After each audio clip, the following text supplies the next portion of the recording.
Hello friends आपण समस्त को पिंकीरा ग्रीन गार्डन चैनल को पुणी थे स्वागत। ये जो फूल गछ देखुं यार ना हूँ जरबेरा। विंटर सीजन आरंभ हो गला मात्र ये फूल आसवा आरंभ हो जाए। आपण ये गचरे समर सीजन रे भी फूल पाइपर तार जब केयर भल भाव ने तो आज आसतु आम ये वीडियो जानिबा जे जरबेरा गचरे अधिक रु अधिक फूल पाइबापी क्यों खत सार देवा गचर जत्न किपरि नेबा। वीडियो को स्किप न करी फुल आज करदेवे। मो चैनल जदि नुआ अच्छे ताले मो चैनल को सब्सक्राइब करदेवे और पाखे थोड़ा बेल आइकन पाखे ऑल बटन को प्रेस करदेवे जहाँफल कि मो वीडियो जिते बेले भी अपलोड करी नोटिफिकेशन प्रथमे आपण पाखे पहुँची जीव। नर्सरी रे आपण ये गछ पाई परिबे बहुत सारा कलर आपण जरबेरा पाई परिबे। यार हाइब्रिड वेराइटी भी अच्छी बहुत बड़ साइज रो फूल आसता है। अन्य गछ तुलन ये गछ को अधिक केयर करने को पड़ता है। ये गछ को बहुत सारा खत सार दरकार होता है। जदि गचर खाद्यर अभाव है ताहले गचर पत्र गुड़ाक सब जली जाए। अधा गचर पत्र गुड़ाक सब बैगणी पड़ जाए।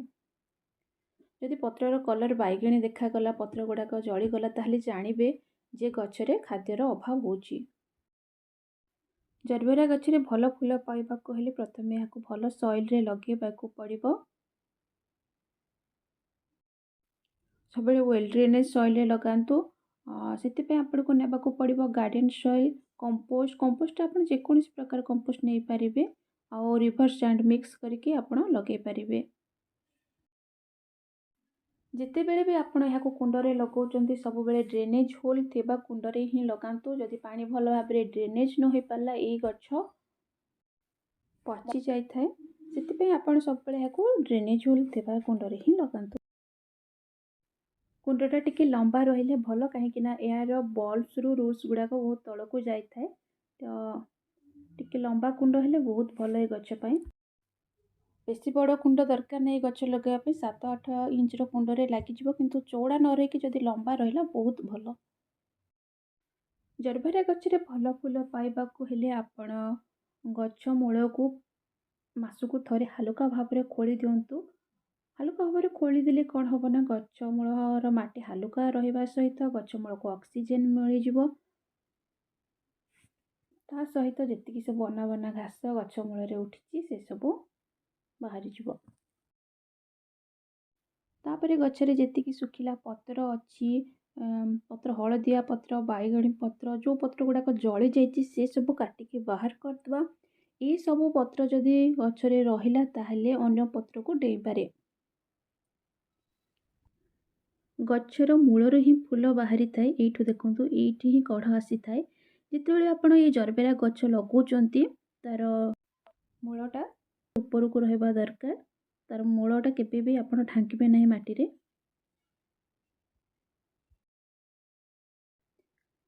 आउ ये गचरे मिलीबग्स बहुत देखा जाती। जदि गछ पत्र लगी था मिलीबग्स जदि मिलीबग्स लगी ताहले गचर पत्रटा जो पत्र लगी से सब पत्र काटिकी बाहर कर दिंतु। आउ गचरे आपण जदि नीम ऑयल स्प्रे करदेबे ताहले गचरू सब पोक दूर हो जिवे। 1 लिटर पानी रे आपण 1 चम्मच नीम ऑयल मिक्स करके आपण जदि स्प्रे बॉटल भर्ती करके गचरे स्प्रे करदेबे ताहले गचरू सब पोक दूर हो जिवे। विंटर सीजन रे आपण जरबेरा गछ को छाई रे न रखिकी फुल सनलाइट रे रखंतु। फुल सनलाइट रखले जाइए गचरे भल फूल पाई परिबे। समर सीजन रे आपण यहाँ सेमिसेड एरिया रे रखी पारिबे। माने ये गछ को डायरेक्ट सनलाइट पड़े समर सीजन रे गचर पत्र गुड़ाक सब जली जाए से सेमिसेड एरिया रे समर सीजन रे रखा पड़ता है।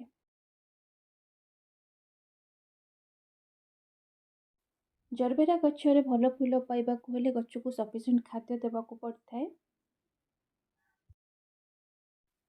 गच मूल आपण काउडंग गोबर खत दे पारिबे, वर्मी कंपोस्ट दे पारिबे। लिक्विड फर्टिलाइजर रे आपण काउडंग रो लिक्विड बनेके दे पारिबे, वर्मी कंपोस्ट रो लिक्विड बनेके दे पारिबे। गचरे भल फूल पाइबा पई आपण बनाना पील रो लिक्विड फर्टिलाइजर दे पारिबे जोटा हमर कदली चोपार लिक्विड ଆପଣ କଞ୍ଚା କଦଳୀ ହଉ ବା ପାଚିଲା କଦଳୀ ଆପଣ ତାର ଚୋପାକୁ ଗୋଟେ ଦିନ ଆପଣ ବତୁରେଇକି 1 କିମ୍ବା 2 ଦିନ ବତୁରେଇକି ଆପଣ ଗଛ ମୂଳରେ ଦେଇପାରିବେ। ଲିକ୍ୱିଡ଼ ଫର୍ଟିଲାଇଜର୍ ଯେତେବେଳେ ଦେଉଛନ୍ତି ସବୁବେଳେ ମର୍ଣ୍ଣିଂ ଟାଇମ୍ରେ ଦେଲେ ହିଁ ଭଲ, ୱିଣ୍ଟର୍ ସିଜନ୍ରେ ଖାସ୍ କରି, କାହିଁକିନା ରାତିରେ ମାଟି ମଏଶ୍ଚର୍ ହେଇକି ରହିଥାଏ, ଭଲ ଭାବରେ ଶୁଖି ନଥାଏ। ତ ସକାଳୁ ଯଦି ଆପଣ ଲିକ୍ୱିଡ଼ ଫର୍ଟିଲାଇଜର୍ ଦେଇଦେବେ ଗଛ ମୂଳରେ ବହୁତ ଜଲ୍ଦି ଶୁଖିଯିବ, ଗଛରେ ଆଉ ଜମାରୁ ବି ଫଙ୍ଗସ୍ ଇନଫେକ୍ସନ୍ ଦେଖାଯିବ ନାହିଁ।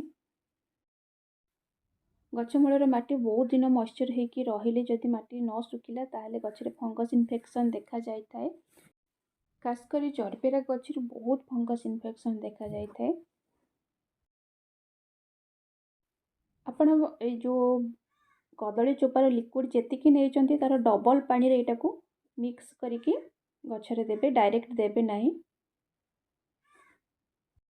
ଆପଣ 1 ଗ୍ଲାସ୍ ଯଦି କଦଳୀ ଚୋପାର ଲିକ୍ୱିଡ଼ ନେଉଛନ୍ତି ତାହେଲେ 2 ଗ୍ଲାସ୍ ଏଥିରେ ପାଣି ମିକ୍ସ କରିକି ଗଛରେ ଦେବେ।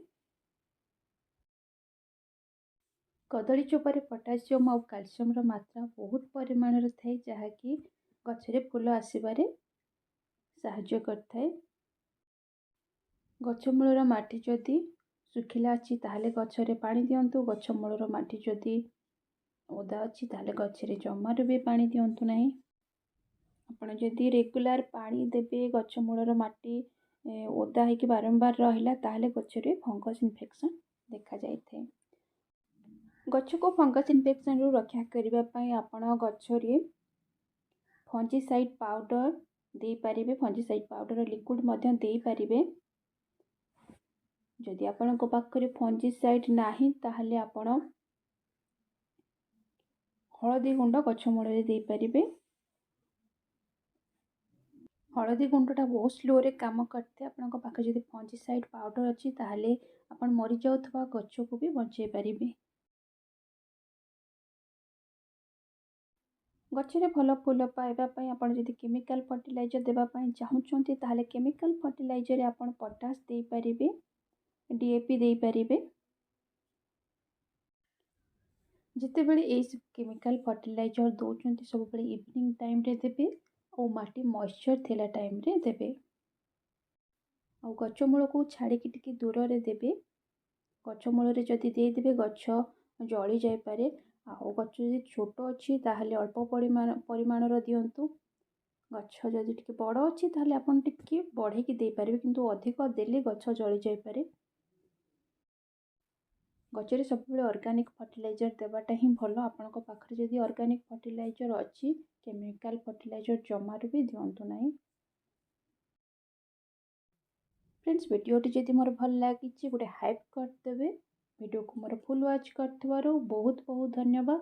ରହୁଛି। ଜୟ ଜଗନ୍ନାଥ।